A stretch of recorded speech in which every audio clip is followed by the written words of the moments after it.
Hello everyone, welcome to my channel. আজ share করব spicy লোটে মাছের ভর্তা। লোটে মাছের সাধারণত ঝুরি বা ঝাল কষা আমরা সবসময় খেয়ে থাকি। লোটে মাছের এই ভর্তা বানিয়ে দেখুন, ঝাল ঝাল আর বেশ স্পাইসি মশলাদার, খুবই ভালো লাগবে। একবার বানিয়ে খেলে বারবার বানাতে ইচ্ছে করবে স্পাইসি এই লোটে মাছের ভর্তা। আর গরম ভাতের সাথে এটা জাস্ট জমে যায়। খুবই অসাধারণ একটা রেসিপি।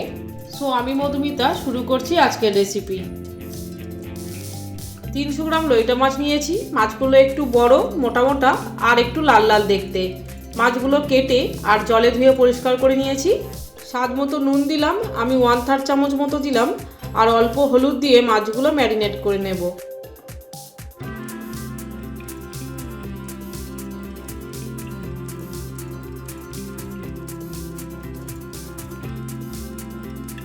এরপর গ্যাস জ্বালিয়ে কড়াই বসিয়ে তার মধ্যে 5 টেবিল চামচ মতো সরষের তেল দিয়েছি। তেল মিডিয়াম গরম হলে নুন হলুদ মাখিয়ে রাখা মাছগুলো ধীরে ধীরে কড়াইতে দেব। মাছগুলো একটু কড়া করে ভাজবো, তাহলেই ভর্তা ভালো হবে।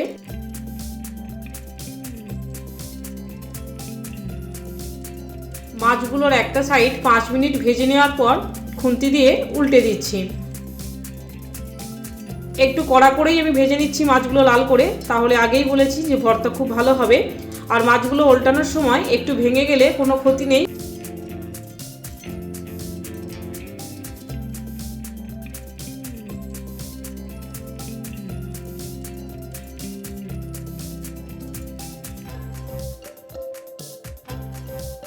এই সময় 3টে শুকনো লঙ্কা দিলাম আর 3টে কাঁচা লঙ্কা হাত দিয়ে ভেঙে দিলাম।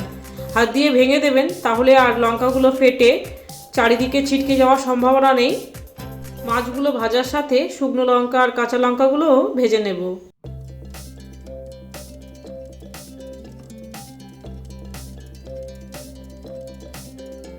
মাছ আর লঙ্কা ভাজা হয়ে গেছে, এবার এগুলো তুলে নেব। মাছ আর লঙ্কা ভাজাগুলো একটা প্লেটের মধ্যে তুলে নিয়েছি। একটু ঠান্ডা হলে লঙ্কাগুলো প্রথমে মেখে নেব।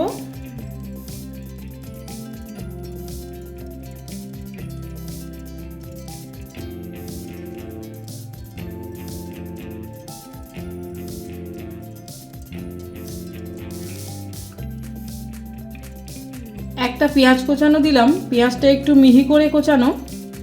কিছুটা ধনেপাতা কোচানো দিলাম আর এক টুকরো পাতিলেবুর রস দিলাম।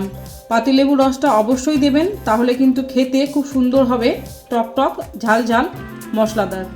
নুন আমি একদমই দিলাম না, তার কারণ মাছ ভাজার আগে ম্যারিনেট করার সময় নুন দিয়েছিলাম, তাই এখন আর নুন দেওয়ার কোনো প্রয়োজন নেই। একটু শুকনো হয়ে গেছে, তাই 1 চামচ মতো সরষের তেল দিলাম। সব কিছু একসঙ্গে খুব ভালোভাবে মাখিয়ে নিলে তৈরি হয়ে যাবে লইটা মাছের ভর্তা। এবার গরম ভাতের সঙ্গে এটা খুব জমিয়ে খান, খুবই ভালো লাগবে। সুন্দরভাবে ডেকোরেশন করার জন্য অর্ধেক পাতিলেবু আর ভর্তার মাথায় একটা শুকনো লঙ্কা আর একটু ধনেপাতা দিয়ে গার্নিশ করে নেব। আজকের ভিডিও এতটুকুই, আশা করি আপনাদের ভালো লেগেছে। এনিওয়ে, আপনারা দেখছেন মধুমিতাস ডিলাইট। ভালো থাকবেন, আবারও দেখা হচ্ছে নেক্সট রেসিপিতে পরবর্তী এপিসোডে।